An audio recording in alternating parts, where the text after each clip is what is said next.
एहसान करना हो किसी के ऊपर तो एहसान करने का फ़ायदा भी होता है, लेकिन बाद लोग एहसान फरामोश होते हैं, वो एहसान को भूल जाते हैं। अल्लाह ताला बेशुमार नेमतें देते हैं, अल्लाह के एहसान को भी भूल जाते हैं।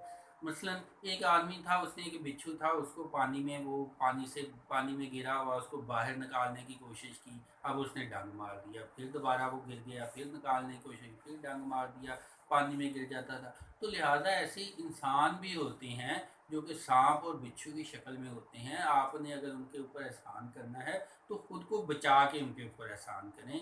इस तरह का कर लें कि अपने आप महफूज रहें। इसी तरह एहसान के मामले में वो एक तवायफ थी ना कि उसने एक कुत्ते को पानी पिला दिया, जिसकी बुनियाद पे उसको उसको बख्श दिया गया। बख्शिश का एक रवायत है कि उसको उसको बख्शिश मिली। लिहाजा अगर आपको इससे मुराद ये है कि अगर आप बुरे भी हैं तो लेकिन आपको छोटा सा एहसान, छोटे सा मौका मिलता है तो उसमें आप उसको ज़ाय भी ना होने दें।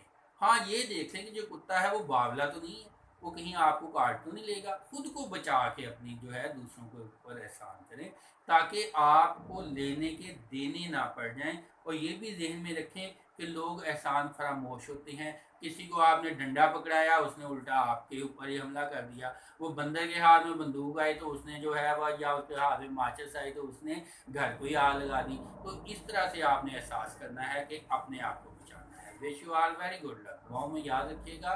वीडियो को शेयर कीजिए।